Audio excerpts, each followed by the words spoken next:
السلام عليكم ورحمة الله وبركاته، أصدقائي الأعزاء والأحباب، وحلقة صغيرة جدا أيضا من برنامجكم مع عبد الخالق الجزار. وقلبنا لله وإنا إليه راجعون، والبقاء لله وحده لا شريك له، له الملك وله الحمد، يحيي ويميت وهو على كل شيء قدير. سبحانه وتعالى هو الوحيد الذي يحيي ويميت. يا آل سلول، يا كلاب، الآن الآن يعني دعوني أتحدث معكم اليوم بالعامية، إن أنا أتحدث باللغة العربية الفصحى، واعتبروها حداد، نعتبرها حداد على اللي حصل. طبعا مش على نمر النمر، والموضوع ما كانش هو نمر النمر بس، يعني نمر النمر لو اعتبرناه شيعي ومشرك وكافر المفروض انه يتعدم، اوكي مفيش مشكلة. طيب، والمصري، المصري محمد عبد العاطي، سوري، اللي لا سمعنا من يعني الحكومة المصرية المفروض يعني زي الحكومة، المفروض يعني الحكومات اللي هي حكومات زي الناس، حكومات البلاد العادلة اللي بتحترم شعبها، لو سمعت ان في احد اعدم من مواطنيها في دولة اخرى، على الاقل بيكون السؤال يعني ما هي كانت تهمته، ولماذا عدم، وهل كان هناك نقد، وهل كانت هناك محاكمة عادلة، وما وجه النيابة، وهل كان مسموح له بمحاميون الأخ. لكن كرد طبيعي لحكومة يهودية وهي تقول أنها تبحث عن أخيه. الآن تذكرت أخيه بالموت، هو الآخر، حسبنا الله ونعم الوكيل. ومن لا يعلم يعني من هو محمد عبد العاطي ده. هو رجل مصري مقيم في السعودية على حسب المعلومات اللي أنا يعني عرفتها، مقيم في السعودية. ويقال إن هو كان في سنة 2003 تقريبا، وكان موجود في شقة وكان فيها ناس كتير ومعاهم متفجرات ومصاحف مفخخة، والحكومة السعودية دخلت عليهم واعتقلته ومعاه 12 من اللي معاه، واعتقد انهم من ضمن اللي اعدموا. طب جميل، هنعتبر ان كل الكلام ده صدق. اصلا ايه التهمة اللي طلع علينا بيها آل سعود ويقولوا لماذا اعدموا؟ هم ليه اعدموا الناس دي، الناس 47 دول، 42 سني ومش عارف ونمر نمر ومعرمين شيعي؟ لأنهم خوارج ويخالفون الكتاب والسنة. يا سلام، وانت يا آل سعود ما خالفتش الكتاب والسنة؟ وقريبكم اسمه عبد المحسن ولا مدري مين ولد عم سلمان اللي جاب المخدرات، مش المفروض 110 مليون حبة كبتاجون من لبنان؟ مش المفروض ان عقوبة تهريب المخدرات وبكل هذه الكمية الإعدام؟ ولا أنتم مطلون؟ المهم، يعني اللعبة بقت بايخة جدا كمان مع مصر، مع النظام السيساوي اليهودي ومع السعودية. بعدما جاء سلمان، سبحان الله، يعني أنا ليا كده يعني قرون استشعار حباني بها الله. أنا أول من تنبأت بأن سلمان لن يكمل مسيرته السليمة، ولن يكون بجانب المسلمين والمستضعفين، ولن يقيم خلافة، ولن يطبق شرع الله. وذلك بعد أن قام بدخول القوات البحرية الأمريكية لمساندته. وأرجع وأقول أنه لم يرجع إلى أمريكا إلا بعد أن خذل السعوديون الكلب العرس. والله ما أنا قايل اسم والله ما أنا قايل اسم، مش خوف طبعا، أنا كتير اتكلمت عنه، لكن دام أنا قلت العرس خلاص هو معروف. عندما خذلهم العرس عندما خذلهم العرس وذلك بأوامر من أمريكا. خلي بالك ليه؟ لأن السعودية كانت تريد أن تخرج من عباءة أمريكا. سؤال: كيف بعد أن أصبحت هناك قواعد أمريكية ثابتة في السعودية؟ ولا ننسى هذه القواعد من ضربت العراق، ولا ننسى أن الكلب مبارك، الخنزير مبارك، هو من فتح لهم قناة السويس. فكلهم متواطئون، كلهم كلاب. لكن جاء سلمان وجاءت نظام حكومته وأطاحت بخالد التويجري المؤيد لنظام السيسي، وأطاحت بمتعب بن عبد الله وأنحت الوليد بن طلال جانبا. كل هذا شيء جميل، وحاربت الشيعة فبالتالي كان هناك، هو لم يقوم بذلك من نفسه أو من تلقاء نفسه سلمان أو النظام، ولكن بضغط. أقولها وأكرر يعني، وأحسب أنني أنا عبد الخالق الجزار، أنا لا أقول أعوذ بالله من كلمة أنا، ولكن أحسب أنني أنا ومن معي من الشرفاء المسلمون السنة أو الشرفاء العادلون المحقون في السعودية هم من حاولوا بشتى الطرق إيصال فكرتهم إلى السعودية، وبالتالي فإن السعودية حاولت بأن تعبر بالمسلمون من هذه المأزق الذي موجودون في كل الدول. ولكن للأسف الشديد جدا فقد سيطرت عليها أمريكا مرة أخرى بالتعاون مع العرس، وبالتالي فكان لابد أن نسمع الآن، كان لابد لنا أن نسمع الآن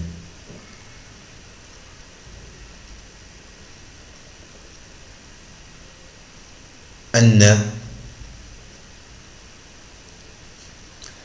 سلمان يقول بأنه سيدفع 30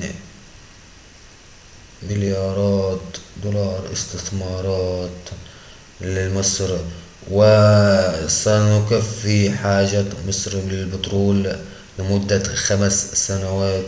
مش فاهم يعني ال5 سنوات دي لحد ما اثيوبيا تملى الخزان حول ولا قوة الا بالله. و... وبقينا في وضع غريب جدا يعني، ونظام شحاتة علني، ونظام مستفز لأي راجل مصري حر. ونبعت مفاوضات، ونبعت وفد من مصريين يحث السعودية على الوفاء بوعدها. ايه يا عم انت مش قلت لي هتجيب لي؟ طب مش عارف ايه، طب هات لي، طب لا يا ابني. ايه الهطل ده؟ ايه العبث والهطل والهبل والعته والبلاهة اللي واصلة بيها السياسات الغبية المنحطة سواء في السعودية أو سواء مصر؟ أفهم أنا إيه ده؟ إيه ده؟ لا شفنا يعني. أنا أول مرة أسمع لا شريعة، أنا عايز أحد يجاوبني يعني. لا شريعة ولا دستور ولا قانون، لا شريعة ولا دستور ولا قانون بيقول ان عشان تقول جنسية آل سعود تحت قدمي تعدى. طيب انا عبد الخالق، جنسية آل سعود تحت قدمي، وآل سعود كلهم تحت قدمي، جميل، وجههم تحت قدمي، وكل من ولا آل سعود تحت قدمي. عرفتوا؟ انتوا ما خرستوش، مش تخرصوا لسان الناس، انتوا عدمتوه. انا هو واحد اهوت مش خايف، مفيش مشكلة، وعارف ان ممكن السعوديين يجيبوني في اي وقت يعني. الفلوس للكلاب المصريين او لاي المصريين اللي هم الحكومة المصرية اقصد، عشان المصريين الحمد لله يعني، بتكلم الحكومة المصرية، ممكن يدفعوا الحكومة المصرية دي، مفيش مشكلة. اتأكدوا دلوقتي لما قلنا ان احمد اللي هو المحامي، والله نسيت اسمه يعني، المحامي اللي هو سافر السعودية وقالوا ده هو، وهو عليه اعدام ومحبوس لحد دلوقتي. عرفتوا؟ اللي بيسب الملك يعدم ويصبح خارج عن عن الكتاب وعن السنة. يعني انا عايزك تفكر كده بدماغك كده يعني.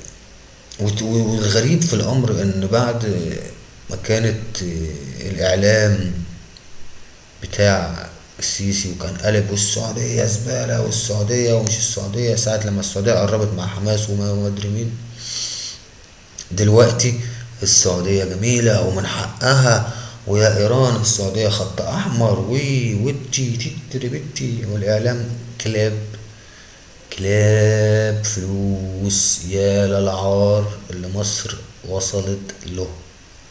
والغريب ان هم يجوا يقول لك احنا جيشنا مش جيش مرتزقه. طب ازاي وانتوا اعلامكم اعلام مرتزقه، والاعلام هو اصلا اللي بياخد اوامره من الامن الوطني اللي هو اقوى من الجيش اصلا، والمجلس العسكري الجيش هو اللي بيدي برضه الاعلام كلامه. والاعلام دلوقتي، قبل كده كان الاعلام بيسب في السعوديه، دلوقتي بقى الاعلام بقت السعوديه جميله، وخصوصا بعد ما طلبوا راحوا يطلبوا تاني في الوفد اللي راح السعوديه اول امس ولا اول امس، راح يقول له يا سعودية وفي بالتزاماتك، انت قلت انت هتدينا 30 مليار استثمارات وبتاع، وايضا نطلب 3 مليار دولار سيولة. وعشان كده بي يعني بيهوهوا زي الكلاب دلوقتي، لكن كلب فيهم ما طلعش. حكومة مثلا، حكومة مصرية طلعت تقول ان محمد عبد العاطي ده ليه اتقتل، يعني ليه اتعدم، حتى لو فرضا انه كان يعني مسكوه فعلا وكان موجود في متفجرات في البيت والكلام ده كله. طيب قانونا، قانونا ما يعدمش، لانه اصلا ما قتلش حد لسه، انتوا رحتوا قبضتوه قبل ما، يعني لو فرضا يعني ان الكلام صح، قبضتوا عليه وهو موجود معاه المتفجرات ولكن ما عملش بيها حاجه. جميل. شرعا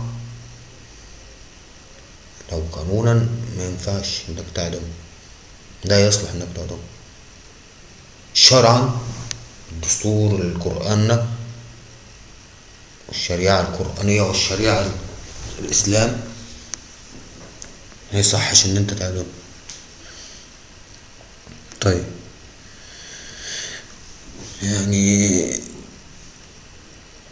هو سعى في الأرض في الفساد، يعني لو قلنا مثلا جزاء الذين يسعون في الأرض فسادا تقطع أيديهم وأرجلهم من خلاف أو يصلب. طيب أنت إزاي حكمت إن هو أصلا خرج عن الكتاب والسنة؟ أنا عايز أعرف أنا. أنت يا سعودية مدخلين أمريكا وقواعدها، وتدخل على العراق أهلنا المسلمون وقتلهم، وتأخذ النفط بالسعر التراب، وأيضا لا تطبقون الشريعة الإسلامية. مين اللي خرج من الكتاب والسنة؟ وبعدين يعني عايز أعرف أنا يعني التحالف العسكري الإسلامي، هل أنتوا معتقدين إن عبد الفتاح السيسي هيفيدكم أو إن مصر هتفيدكم في الموضوع اللي انتوا بتتكلموا عليه التحالف الإسلامي ده؟ انسى. للجانب المصري، هل انت معتقد ان نظام زي نظام آل سلمان الكلب، سلمان الكلب. هو ما مش هينفع غير كده.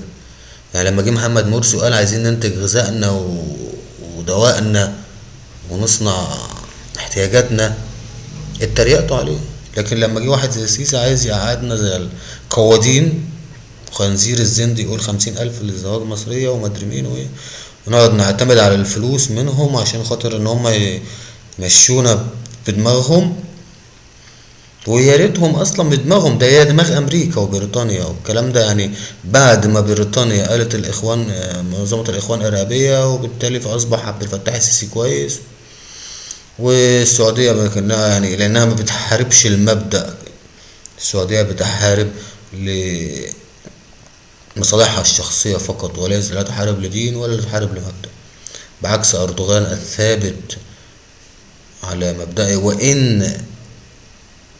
وإن كان هناك بعض التحفظات على أردوغان عندما ندد بقتل نمر النمر، وكان من الأحرى له أن يندد بجميع الإعدامات.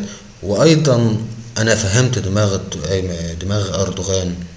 أردوغان يحاول إن هو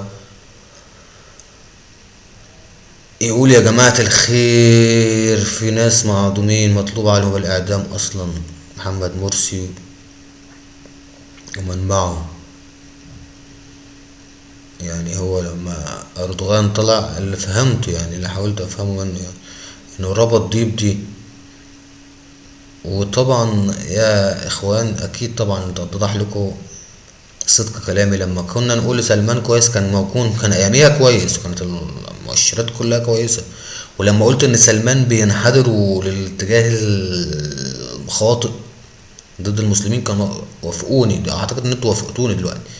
الرجال اعدم لما يعني تستنوا ايه من حكومة سلمان انها تقف مع معمول محكوم عليهم بالاعدام في مصر، وهي اعدمت الشيخ فارس الشويل الزهراني لمجرد فقط انه قال جنسية آل سعود تحت قدم. بس الشيخ خالد الراشد اعتقد ان هم يعني ممكن يعملوها معاه في اي وقت هو كمان، انه دعا للجهاد بس. ف ما تستنوش خير من حكومة زي كده. وللأسف الشديد جدا جدا توقعاتي الجديدة يا جماعة الخير، وزي ما تعودتوا ان انتوا توقعتوا معايا، ان الحكومة المصرية ستحذو حذو. يعني الحكومة المصرية وحكومة سلمان بدأوا يحذو بعضهم الآن، بعضهم البعض. وزي ما احنا عدمنا هناك هتتعدم. وتوقعاتي بقى يعني للأسف الشديد ان ستحدث تفجيرات كبيرة جدا جدا جدا في خلال هذا الأسبوع القادم في السعودية. وتوقعاتي بالنسبة للنظام السيساوي الكافر الملحد المرتد اليهودي بأنه سيقوم بإعدام منفذي اقتحام كرداس. نعم، للأسف الشديد جدا، للأسف الشديد جدا أصبحنا في وضع الترهيب فقط، الترهيب والقمع والإذلال. ونظام عربي دولي موحد ليس على مصر فقط، أصبح في السعودية، أصبح في العراق، أصبح في الأردن، أصبح في كل مكان في الدول العربية للأسف الشديد جدا جدا جدا. لذلك عندما نقول أن جنود الدولة الإسلامية محقون، لا أحد يزايد علينا ولا أحد يلومنا في ذلك. فلتكن جماعة الإخوان الإسلامية هي جماعة مثل حماس، الجهاز السياسي وجنود الدولة الإسلامية القسم العسكري، مثل حماس وكتائب عز الدين القزام، وتصبح هكذا عالميا. إذا يا أردوغان يا تركيا، أعلم أن كثير من الأتراك بدأوا يشاهدوني، وأعلم أن قلة عدد المشاهدين لي هي لا تؤرقني بالقطع. هم قليلون لكن مهمون. لا يتابعني إلا المهم. لا يتابع عبد الخالق مع عبد الخالق جزار مع عبد الخالق جزار إلا الناس المهمة، إلا الناس المؤثرون. وأنا لا أريد هؤلاء الغير مؤثرون أو العابثون. فاسمعوني جيدا. لذلك يا أردوغان أكررها مرارا وتكرارا، أكررها مرارا وتكرارا. عد إلى رشدك. عندما قمت ووصفت من قتلوا، من أعدمتهم الحكومة السعودية ظلما وجورا لأنهم إرهابيون وقاموا بأفعال عنف أو محرضون. طيب يعني وفعلا السعودية قالت ذلك.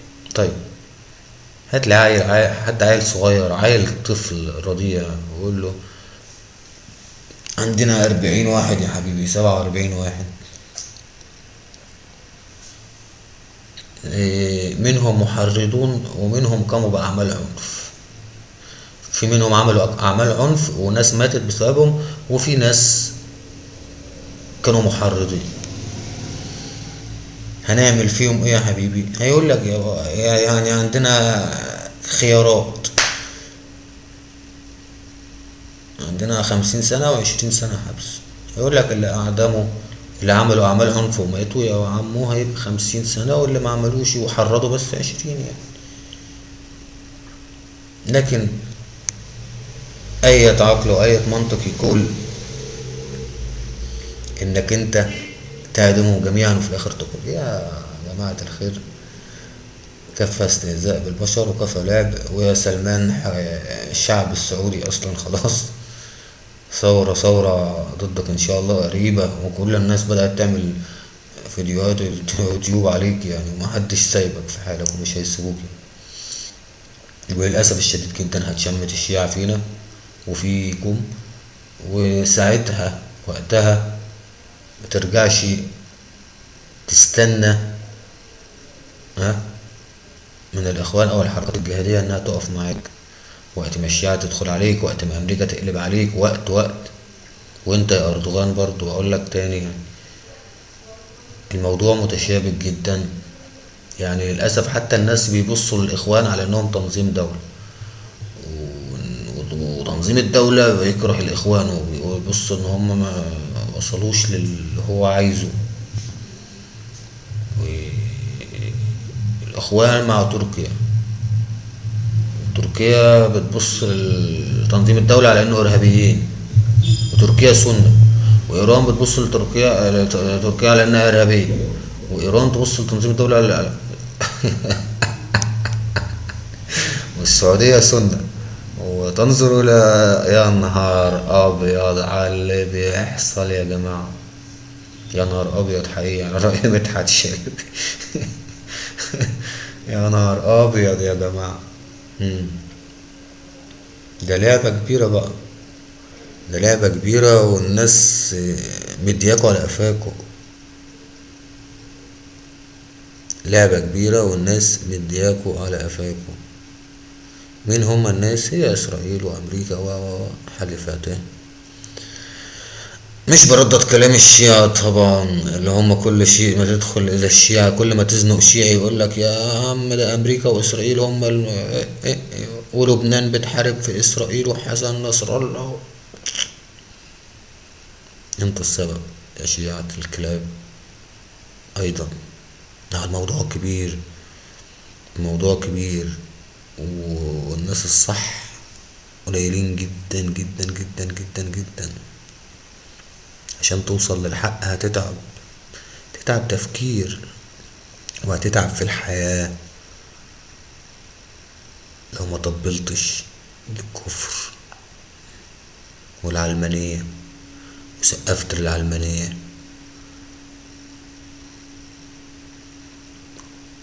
هتتعب فكريا وهتتعب في حياتك. لكن بغض النظر عن دينك يعني يكفيك ان انت ليك مبدأ، وانك انت لا تقاد، مفيش حد بيقودك. يكفي، لكنك انت مفيش حد بيقودك ان انت لك تفكير وبتفكر له. ف توقعاتي يا جماعة الخير للأسف الشديد جدا جدا إن لما تتدخل حقوق الإنسان في مصر فستزداد الإعدامات في مصر، يقتضوا حذو السعودية، وستحدث تفجيرات. توقع التاني ستحدث تفجيرات في أهل السنة، تفجيرات كبيرة جدا في السعودية داخل السعودية، وليست في سفارتها في الكويت أو البحرين أو كده. لا، أنا أتكلم عن تفجيرات ستحدث في السعودية، تفجيرات كبيرة جدا جدا، وأن السعودية ستدخل على حرب أهلية كبيرة ما بين الشعب والحكومة، ناهيك بقى عن اقتصادها اللي واقع فيا سيسي ما تفكرش يعني ان انت النظام السعودي ده يعني هو اللي هيحميك، او ال3 مليار دولار اللي هيبعتهم هو ده اللي هيوقف الثورة، او 30 مليار استثمارات اللي بيوعدوك بيها، كله ضحك على الدقون. يا حبيبي السعودية مش لاقية تاكل، وهيدخلوك في مفاوضات وهيلعبوا معاكوا. فنظام يا سيساوي يا اهبل. للأسف الشديد جدا ان المصري زمان، عايز اقول افتكرت حاجة يعني. شفتوا المصري اللي كسر عربية واحد، السعودي اللي كسر عربية واحد مصري كان موقف عربيته قدامه؟ بيكرروها المرة دي. يا فين يا فين يا حكومة السيساوي يا كلاب اللجان الإلكترونية اللي بتتابعوني دلوقتي. عايز اقول لكم حاجة، معلش ما تزعلوش مني يعني، بس دي حرقة واحد راجل مصري بيغار على ابن بلده. ما عليك من الناهيك من الولد التاني اللي كسر عربية المصري عشان خاطر موقف قدامه ورجع تسامحه، وناهيك عن اللي في الكويت دسوه، وناهيك على اللي في الأردن دسوه، وناهيك عن اللي في الأردن ضرب النائب الأردني ضربه، وناهيك وناهيك وناهيك. النهاردة اللي هو أول امبارح أقصد يعني، انت أرسلت وفد للسعودية عشان يبحث التفاوض مع سلمان عشان يا شحات يا سيساوي، يا سيسي يا شحات، مصر كبيرة عليك يا شحات، يا شحات.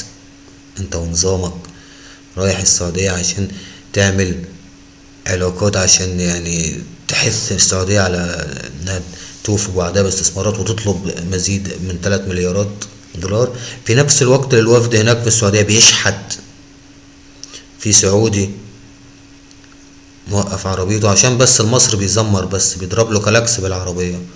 كان معاه هذا المصري كان معاه أمه، يفتح شنطة العربية السعودي الكلب ويشي يمسك حاجة حديد ويكسر الإزاز العربية ويدخل يضربه هو وأمه.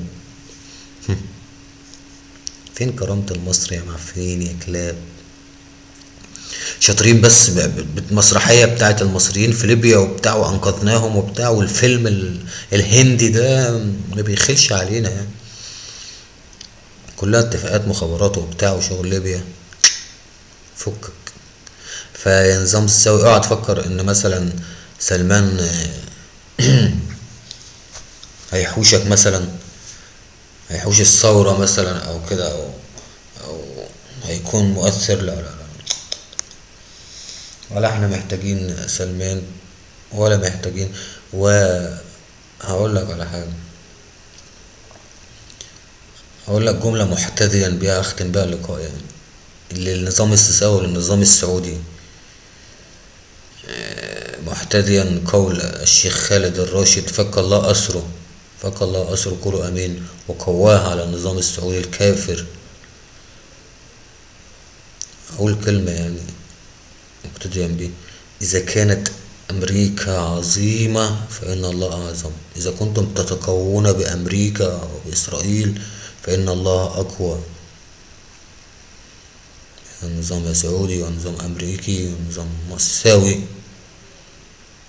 كل ده عبيد من عباد الله، ولن يضرونا إلا بذنوبنا للأسف. فأدعو الجميع إلى احشد وانزل وما تخافش، وانت نازل اعرف ان الموضوع نزل 25 يناير طبعا، اعرف ان الموضوع مش موضوع سيسي ومش موضوع اخوان، اعرف انها قضية امة، انك تشيل واحد زي عبد الفتاح السيسي من نظام الحكم، ده قضية امة اسلامية عربية كاملة. تقول لي ليه؟ اقول لك للي انا بحكيه لك ده كله، لانه هو يعتبر مصر هي المتحكمة، والسيسي دلوقتي في كل شؤون الإسلام وشؤون العربيين والمصريين، هو موضوع في يد هذا الكلب عبد الفتاح السيسي.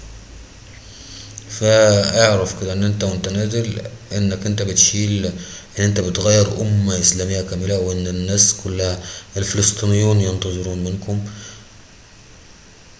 حتى تساعدوهم ينتظرون منكم صور، الجزائريون ينتظرون منكم حتى يقتدوا بكم وتشجعوا حركة الجهاد الإسلامي هناك. والتونسيون أيضا، أبو منصف المزروكي ينتظر منكم، القطريون ينتظرون منكم أن تقوموا بثورة وأن تزيلوا هذا النظام، التركية ينتظرون منكم، إخوانكم جنود الخلافة وإن عاتبوا عليكم ولاموا علينا فهم إخواننا في الدين، ينتظرون مننا ويؤازروننا ويدعوا لنا أن نزيح هذا النظام. سنة من المسلمين السعوديون أيضا المحترمون، من السعوديين السنة الكويتيون المحترمون، من السعوديين السنة في البحرين المحترمون يؤيدوننا، فلا تخذلوهم ولا تخذلوا أولادكم وأحفادكم حتى تقابلوهم. إن توفيتم واستشهدتم تقابلوهم في الجنة وأنتم فخرون بأنفسكم، أو تحكوا لهم أنكم كنتم رجالا على رأي الرئيس عبد الفتاح السيسي، آسف، على رأي الرئيس محمد مرسي. عبد الفتاح السيسي وليس رئيس، هو رئيس انقلابيون ورئيس عصابة. أنا لا أتحدث إلى الإخوان فقط، ولا لا أتحدث إلى المتدينين أصلا، إلى الشيوخ، ولا أتحدث إلى المسلمين فقط. مسلم حتى عندك ذنوب، مليان ذنوب، عادي، مفيش مشكلة إن أنت تحارب عشان خاطر الإسلام. مش شرط عشان خاطر إن أنت تحارب عشان الإسلام إن أنت دقنك تكون كده، أنت فاهم، وتكون متشدد ومراتك لابسة نقاب وبتاع، مش شرط، لا عادي يعني. انت مسلم موجود في البطاقة مسلم وقلت اشهد ان لا اله الا الله محمد رسول الله، فده المفروض عليك ان انت تحارب عشان خاطر الاسلام. ومحاربتك عشان خاطر الاسلام هي دينية وقومية وحقوقية ثورة.